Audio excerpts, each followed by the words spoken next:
ब्रह्मासि त्वामेव प्रत्यक्षं ब्रह्म वदिष्यामि ऋतं वदिष्यामि सत्यं वदिष्यामि तन्मामवतु तद्वक्तारमवतु अवतु माम् अवतु वक्तारम्। ॐ शान्ति शान्ति शान्तिः। सर्वेभ्यो नमः। नमस्ते। नमो नमः महोदय। जी सर्वेभ्यो नमः। सर्वेभ्यो नमो महोदय। सभी को नमस्ते। आज चरण कहाँ से आरंभ करना था? कल कितना हो गया था?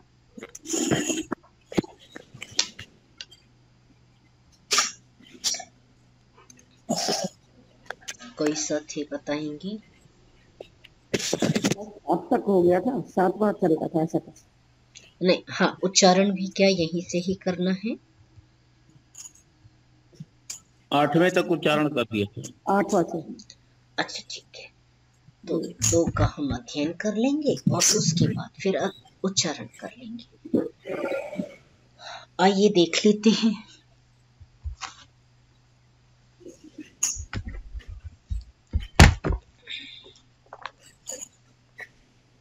अश्वल के प्रश्न चल रहे हैं। अश्वल के प्रश्नों में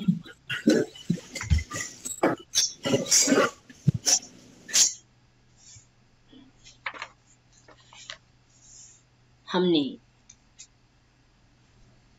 5 प्रश्न देख लिए। छठे प्रश्न का अब अश्वल याज्ञवल्क्य के प्रति यह प्रश्न कर रहे हैं। देखते हैं। याज्ञवल्क्य इतिह उवाच। अश्वल ने कहा कि हे याज्ञवल्क्य, कतिभिः अयम् अद्य ऋग्भिर्होता अस्मिन् यज्ञे करिष्यति इति। ये कर लिया था क्या? 7वां कर लिया था। होता वाला कर लिया था क्या? हाँ जी, कर लिया था होता। जी, ये कर लिया था। हाँ जी, कर लिया था, मेरे ख्याल से कर लिया था। तीन प्रमुख आहुतियों की बात हो गई थी। जी जी जी।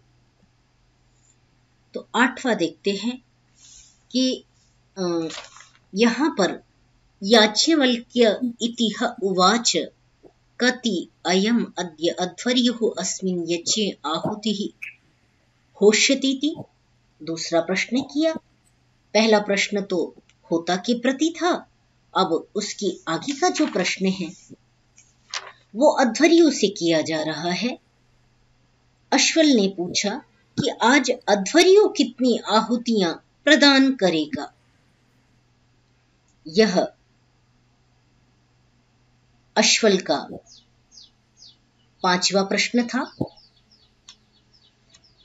कि आज जो यज्ञ होने वाला है उसमें कितनी आहुतियां दी जाएंगी अध्वर्यु के द्वारा।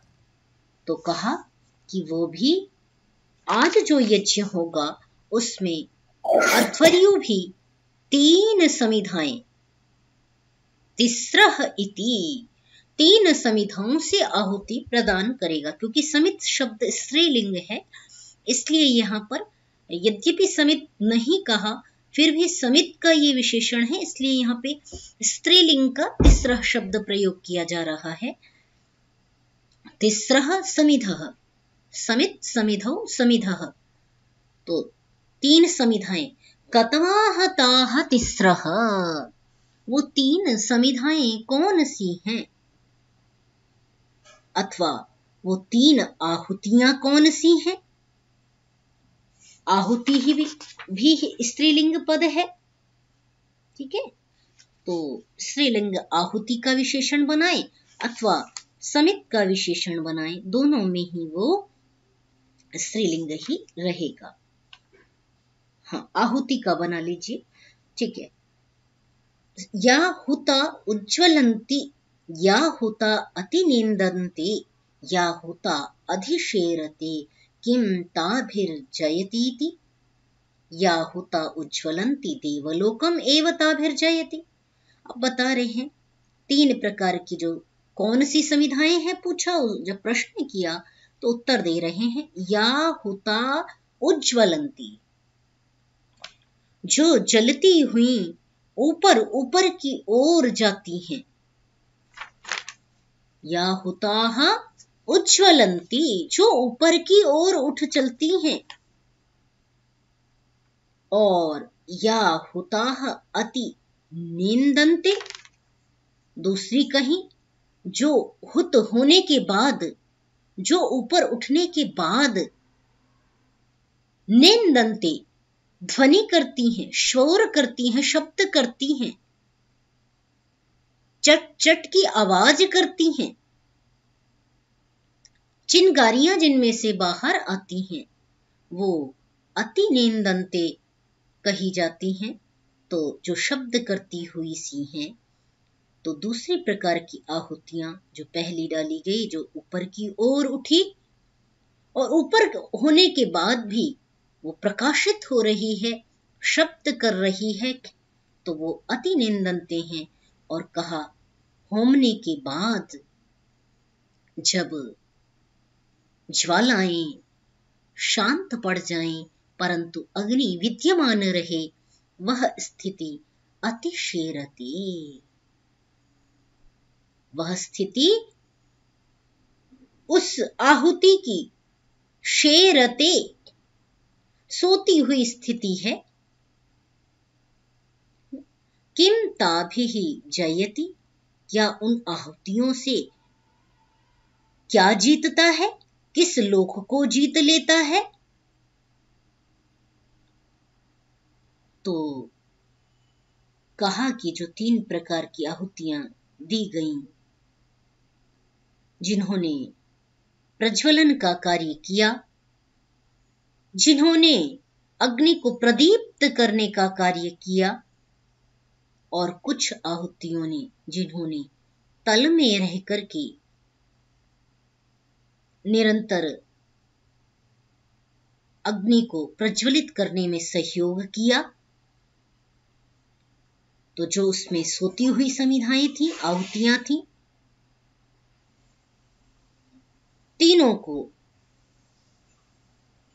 तीनों क्या विजय प्राप्त करने में, जीतने में इस लोक को सहयोग देती हैं। तो कहा या हुताः उज्ज्वलन्ति देवलोकम एव ताभिः जयति, जो हुत की हुई समिधाएं ऊपर की ओर उठती हैं।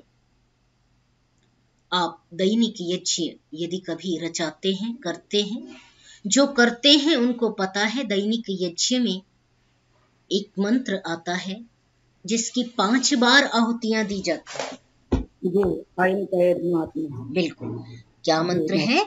अयंत इद्मात्मा, अयंत इध्म आत्मा, यह आत्मा ही इध्म है, समिधा है, लकड़ी है।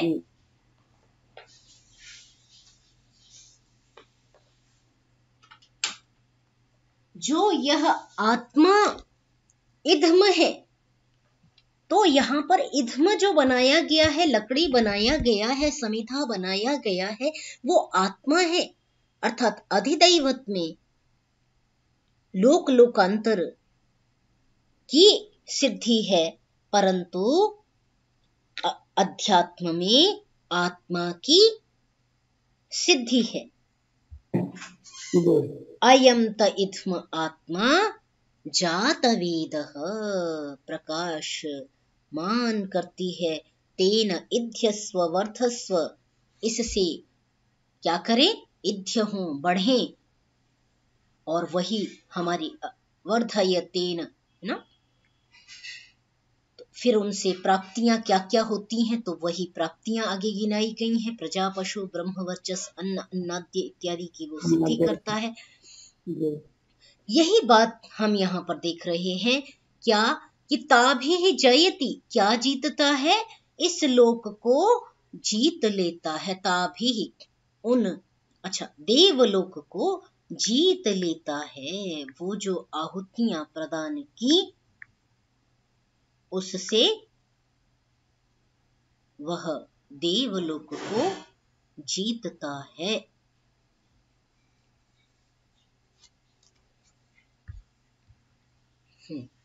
देखते हैं।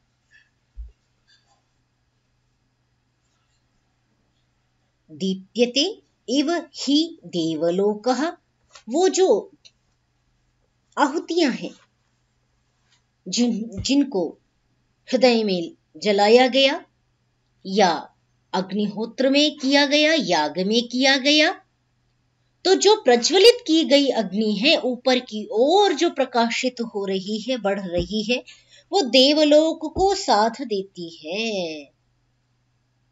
और दीप्यते इव ही देवलोकः, जैसे मानो देवलोक प्रकाशित हो गया हो।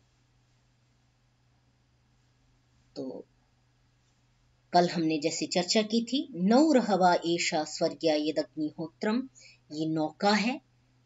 अग्निहोत्र जो होता है, दैनिक अग्निहोत्र जो है, वो नौका के समान होता है, जो इस लोक से तर करके उस लोक में पार कराने का कार्य करता है, नाव का कार्य करता है।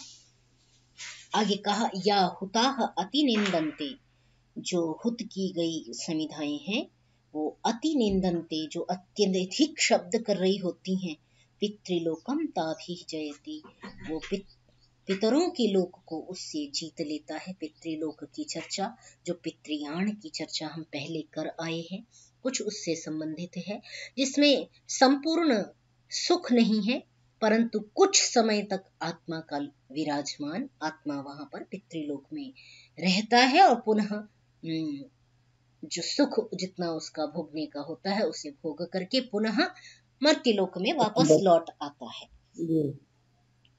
आगे कहा, अति इव ही पितृलोकः ताभि जयति, और वो जो उससे जो पितृलोकम एव ताभि जयति, उन आहुतियों से पितृलोक को जीतता है। और उसको क्या कहा कि ताभि ही, हाँ, अतीव ही पितृलोकः, माने उससे क्या करता है, वो पितृलोक को अति माने पार कर जाता है, तर जाता है, अत्यधिक सिद्ध कर लेता है ना। यहाँ पे जयति इव ही पितृलोकः, जीतने के समान ही हो जाता है, ऐसा कहा गया। आगे देखें, या हुताः अधिशेरते, और जो आहुतियां तल में पड़ी रही वो मानो ऊपर की ओर गई ही नहीं, और उनसे उसने इस मृत्युलोक में ही उसका वास रह जाता है। आहुतियां ऊपर की ओर उठी ही नहीं, तल में रही, तो कहा कि उससे मनुष्य लोक की प्राप्ति होती है, अर्थात आहुतियां जो दी मनुष्य लोक की सिद्धि तो होगी, परंतु वो इस लोक में ही रहेगा, यहीं से वापस पुनः यहीं रह जाएगा, इससे आगे नहीं बढ़ेगा, शुभ कर्म करेगा, फिर मनुष्य जन्म मिल जाएगा, परंतु यहाँ से आगे बढ़ने का मार्ग उसे नहीं मिल पाएगा। तो देखिए, बारंबार ये तीन लोकों की चर्चा करते हैं, मनुष्य लोक, पितृलोक और देवलोक। पहले भी आया था, हमने तीन प्रकार की चर्चा की थी, तीन प्रकार के मनुष्यों के प्रकार होते हैं, तो उसमें भी चर्चा की थी। मनुष्य, पितर और देव स्मरण होगा, पीछे आया था, तो उसको देख सकते हैं निकाल करके। ठीक है। अब एक प्रश्न आगे, 7वां प्रश्न करते हैं। अच्छा, यहीं तक हमने उच्चारण किया था, इससे आगे का उच्चारण करना है, तो एक बार अब आप उच्चारण कर लें और फिर हम इस पर चर्चा करेंगे। ठीक है, कोई भी आप में से जो उचित समझे उच्चारण कर लें।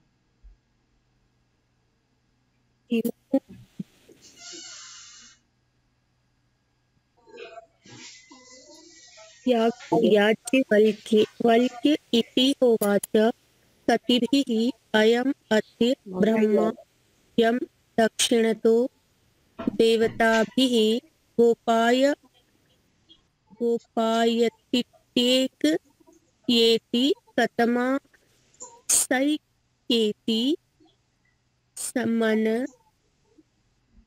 एवेत्यन्तं वै मनोनन्ता जी महोदय से कह रहे हैं स्क्रीन थोड़ा सा ऊपर कर दीजिए। आगे। करो आप तो करो। जी विश्वे देवा अनंतम अनंतम एक बार एव इतना पहले स पूरा कर लेते। तेन लोकं जयति याज्ञवल्क्य फिर ये इति नए प्रश्न होवाच आरंभ हो रहे हैं। कति अयम् अद्य तो ये अश्वल उद्गाता वाले प्रश्न पहले अस्मिन् कर लेते हैं, यज्ञे फिर नया आरंभ कर लेंगे। स्तोत्रियाः स्तोष्यति इति मुंह से चलना है। तिस्र इति कतमाः ताः अब कहा तिस्र इति ये अश्वल ने फिर याज्ञवल्क्य पुरोनुवाक्या से प्रश्न च किया, याज्ञा कतिभिः च अयम् अद्य ब्रह्मा यज्ञम्। तस्य एव तृतीया कतमाः आज ता जो या यज्ञ होने वाला है अध्यात्मम् इसमें इति प्राण एव ब्रह्मा जो है पुरोनुवाक्या वाक्य अपानो याज्ञाव्यानः ब्रह्मा कितनी आहुतियां प्रदान तृतीया करेगा, किं ये प्रश्न था। जयति इति पृथिवी लोकम् एव और पुरोनुवाक्या कतिभिः अयम् अद्य ब्रह्मा जयन् यज्ञं दक्षिणतः देवताभिर्गोपायति अंतरिक्षलोकम् इति। याज्ञया क्योंकि ब्रह्मा द्युलोकम् दक्षिण दिशा में बैठता तस्यया है, दक्षिण ततोह दिशा में होता उत्तराभिमुख अस्वल होकर के बैठता है। तो कहा उपराम कि जो दक्षिण दिशा में बैठा हुआ अथ यज्ञ को अथ करने वाला हैनम ऋत्विक ब्रह्मा है, चारत वह कारव कितनी आर्तभाग आहुतियों से यज्ञ की रक्षा करेगा, यह प्रश्न है। अब उसका उत्तर महर्षि याज्ञवल्क्य देते हैं और कहते हैं,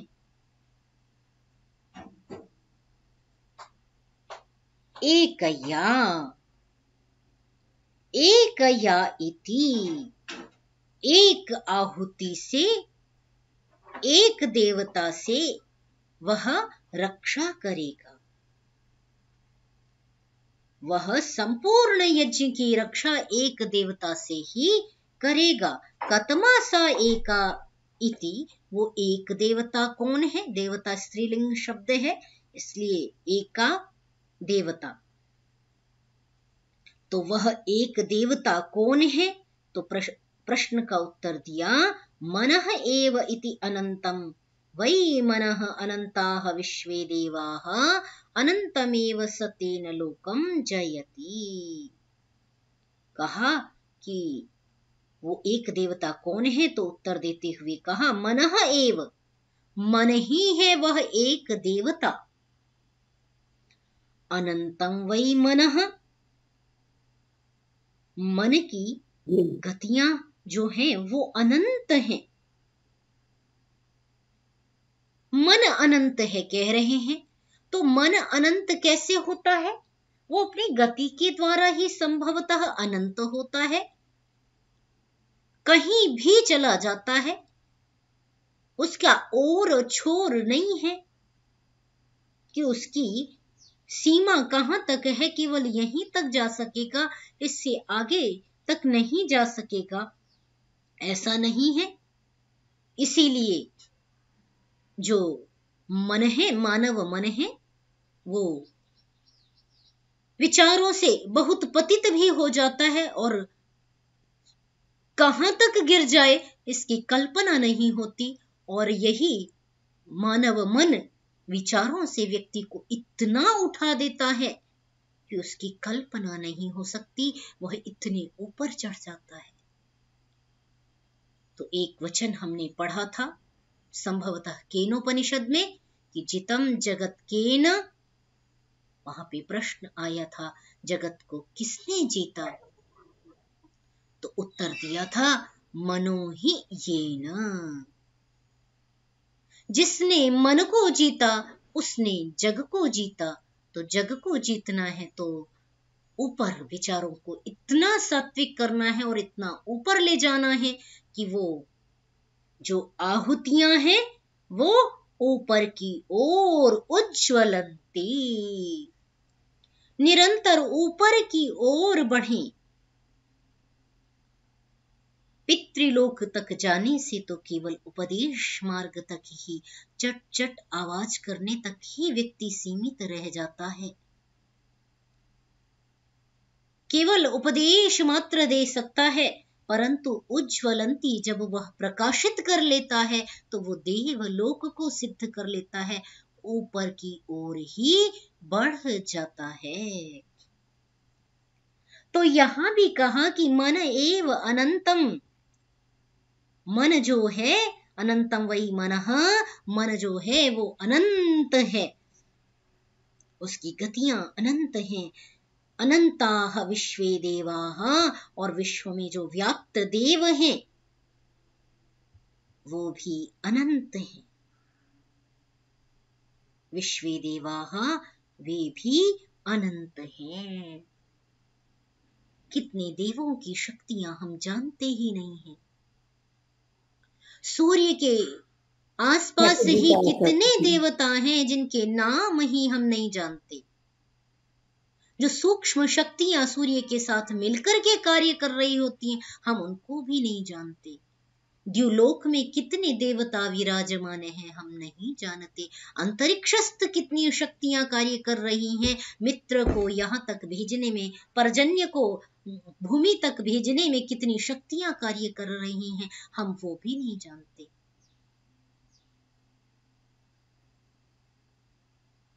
और उन अनंत देवों को हमने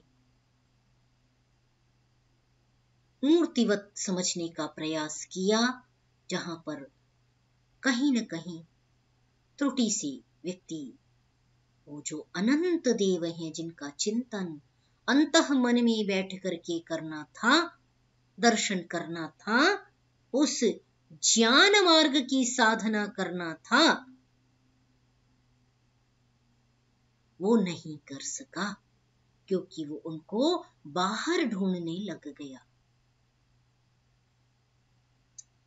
तो अनंतम एव सह तेन लोकम जयति, वो अनंत है और वह सह तेन लोकम जयति, वो जो विश्व देव हैं उनकी मन में साधना करता है, क्योंकि मन की गतियां अनंत हैं। और यदि मन के द्वारा उन देवों का दर्शन करता है तो वह उन लोगों को जीत लेता है जिन जिन लोगों की वे अधिपति हैं, स्वामी हैं, जिन जिन शक्तियों से वे युक्त हैं। जैसे हमने पीछे भी 21 शक्तियां निरंतर एक साथ की थी, आपको स्मरण हो रहा हो। श्रद्धा, निष्ठा, मन, सारे पहले हमने स्थूल देवता देखे थे और फिर हमने सूक्ष्म देवता छांदोग्य उपनिषद के संभवतः 8वें प्रपाठक में देखे थे। तो वो इस प्रकार जो देवों का निरंतर जो चर्चा की जाती है उसमें श्रद्धा भी कहा था, सत्य भी कहा था, निष्ठा भी कहा था, है ना, ऋत भी कहा था, बहुत सारी वहां पर चर्चाएं आई थी। तो जो दिन में जिनके पास समय होता है एक बार पलट करके उनको ढूंढने का प्रयास करें, जो चर्चा हम अपनी कक्षा में कर रहे होते हैं। ये देखिए, मातृलोक, स्वस्त्रीलोक, सखीलोक, पितृलोक, गंधमाल्य लोक, अन्नमा, ये अन्नपान लोक, गीतवादित्र स्त्री, ये सारी चर्चा इधर भी है। और इससे पहले है जो कर्मजित लोक, कौन कौन सा, इसमें ये जो तत्व है आकाश इत्यादि की जो चर्चा की जा रही है। तो इनके लिए आप जब बैठते हैं तो पीछे पलट करके अवश्य देखें, पलटें, और देखने से संभवतः वो बात भी जो आप देखना चाह रहे हैं, मनन करना चाह रहे हैं, वो भी मिलेगी। और इसके अलावा भी और बहुत सारे तथ्यों का चिंतन आवर्तन हो जाता है, जो जो हम बार बार रिपीट कर रहे होते हैं। ये देखिए, मैं देख पा रही हूँ सप्तम प्रपाठक में वो है जिसकी मैं अभी चर्चा कर रही हूँ। ये स्मृति, आकाश और ये सारी चीजें, तेजः तत्व इत्यादि की चर्चा ये सप्तम प्रपाठक में है। कंप्लीट सप्तम प्रपाठक को आप देख लेंगे तो ये सारी चर्चा वहां पर, चित्त, संकल्प इत्यादि ये सभी यहाँ पर मिलेंगी। ठीक है, तो ये याज्ञवल्क्य ने इसके बाद अष्टम प्रश्न किया। अच्छा, यहाँ पर कहा कि मन जो अनंत है, अनंत दिशाओं में भागता है। ब्रह्मा का काम है मन को यज्ञ में टिका देना। यज्ञ से ही वो सब आहुतियां जो देता है वो देवताओं के लिए देता है। इदम न मम बोलता है कि मेरे लिए नहीं है, उन देवताओं की तृप्ति के लिए है। और यज्ञ की जो आहुति होती है वो बहुत दूर तक जाती है, उसकी गति सीमित नहीं है, असीमित गति है। और सभी देवताओं को तृप्त करने में यज्ञ की आहुति का महत्वपूर्ण योगदान है। परंतु ब्रह्मा जो मन को, माने वाणी को मौन करके मन से आहुति जो प्रदान कर रहा है, तो वह उस जो आहुतियां होता अध्वर्यु इत्यादि के द्वारा दी गई थी, उनको वह उच्च ज्वलंती ऊपर तक पहुंचाने में वो ब्रह्मा का महनीय योगदान होता है। इसकी ओर यहाँ पर इशारा किया गया है। अब देखेंगे 8वां प्रश्न। याज्ञवल्क्य इतिह उवाच, फिर एक प्रश्न किया और कहा, याज्ञवल्क्य बताएं कि कति अयम अद्य उद्गाता अस्मिन् यज्ञे स्तोत्रियाः स्तोष्यतीति। वस्तुतः ये उद्गाता वाला जो प्रश्न है वो पहले होना चाहिए था ब्रह्मा से। ये इसके बाद में क्यों है, ये थोड़ा सा मुझे लग रहा है कि ये आगे पीछे हो गया है, या इस प्रकार उपदेश दिया बाद में उद्गाता का कहा, क्योंकि ब्रह्मा का सर्वांत में होना चाहिए, ऐसा मेरा विमर्श है केवल। हाँ, तो तीनों का हो जाता, होता अध्वर्यु और उद्गाता, फिर ब्रह्मा का कार्य आता तो थोड़ा ठीक लगता। फिर भी देखते हैं उद्गाता जो है वो आज कितनी आहुतियां इस यज्ञ में, अस्मिन् यज्ञे स्तोत्रियाः स्तोष्यतीति, जो स्तोत्र गान है, उद्गाता कितने स्तोत्रों से आज स्तवन करेगा। ठीक है, प्रश्न जो है कहा कि कितने स्तोत्रियाः स्तोष्यतीति, कितने स्तोत्रों से स्तवन करेगा, ये प्रश्न किया। तो उत्तर दिया आचार्य ने, ऋषि ने, कि तिस्रः इति, 3 स्तोत्रों से वह स्तवन करेगा। कतमाहताः, कौन है वो 3? कतमाहताः तिस्रः इति, तो कहा पुरोनुवाक्य यज्ञ शस्य। तृतीया कतमाहताः अध्यात्मम् इति, कहा ये जो 3 है उनमें से कतमाहताः, उनमें से कौन सी है जो शरीर में स्थित है। तो अब बता रहे हैं, उसका उत्तर देना आरंभ करते हैं। कतमाहताः अध्यात्मम्, आत्मनि अधि अध्यात्मम्, आत्मा में स्थित है, माने अंदर स्थित है। तो कहा शरीर में स्थित है कि वो प्राणः एव पुरोनुवाक्या, जो अंतः स्थित पहला तत्व है वो प्राण तत्व है। ब्रह्मा ही सारी यज्ञ की व्यवस्था, अपानः याज्ञ, और जो अपान है वो याज्ञ है। व्यानः शस्य, व्यान नाम का जो तृतीय वायु है, वायु का प्रकार है, वो शस्य है। किम ताभिः जयति, क्या उनसे वो स्तोत्रों को प्राप्त कर लेता है। स्तोत्रों को का जो भाव है, जो स्तवन किया उसने, जो गुणगान किया, उससे क्या वो अपने लिए लोक परलोक को सिद्ध कर लेता है। तो कहा हाँ, कर लेता है। पृथ्वी लोकम एव पुरोनुवाक्यया, प्राण से तो वह पृथ्वी लोक को जीत लेता है। इस लोक को तर जाता है प्राणों की साधना से। पृथ्वी में दोबारा आवागमन न करना पड़े, इसके लिए प्राणों की साधना, प्राणों की उपासना, जो अंतः स्थित है, अध्यात्म में स्थित है, आत्मा के समीप में स्थित है, वो प्राण तत्व है, जो वाणी को भी आकार देता है, जो मूलाधार से सहस्रार तक गति करता है, समस्त शरीर के अंग प्रत्यंग कण कण में व्याप्त होता है, स्पंदन देता है, वह प्राण है। वह जो प्राण है वो पुरोन वाक्य आहुतियों से जीता जाता है। और कहा याज्ञया अंतरिक्षम, जो अपान है उनसे यह अंतरिक्ष लोक को जीत लेता है। जो वायु का श्वास का प्रश्वास का जो एक प्रथम क्रम, ये तो गति हो गई श्वास प्रश्वास की, प्राण की अंतः स्थिति देखी, और अपान जहां से वह अपने जीवन में ऊपर चल पड़ता है, उठ जाता है, अपनी शक्तियों को ऊर्ध्व रेता बना लेता है, अपनी शक्तियों का संचय कर लेता है, अपनी शक्तियों को संचित कर लेता है, वह याज्ञा आहुतियों के द्वारा अंतरिक्ष लोक को जीत लेता है।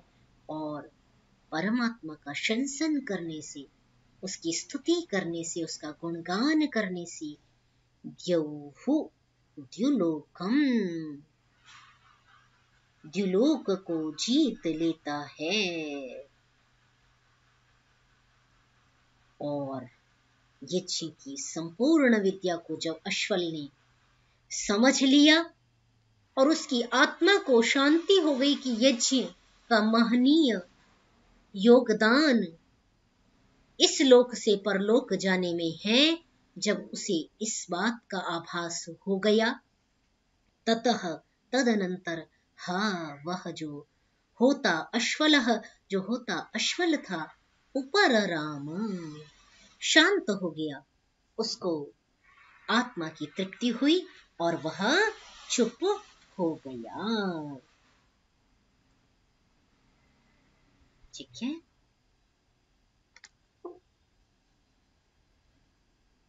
तो इतना ही करें आज के लिए। नेक्स्ट प्रकरण कल आरंभ कर लेंगे। आप में से किन्हीं के पास कोई विशेष चिंतन विचार विमर्श हो तो आप शेयर करें सभी के साथ में।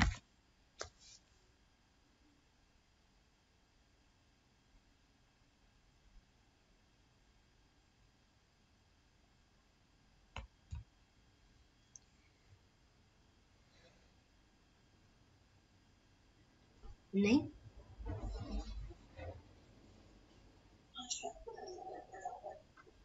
जी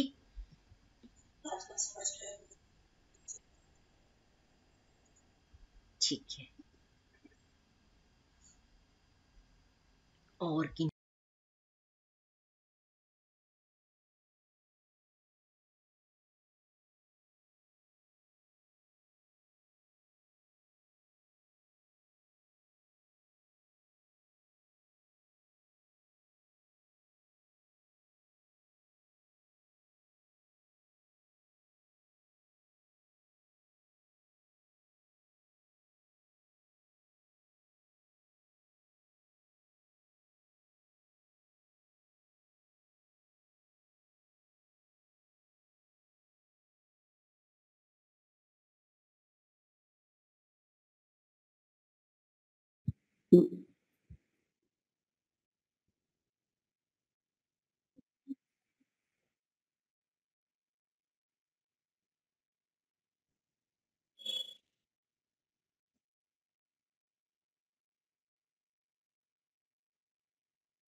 आज का स्पष्ट है। मैंने कहा मैं पिछला कल का भी मैं पढ़ लूंगा, रह गया था।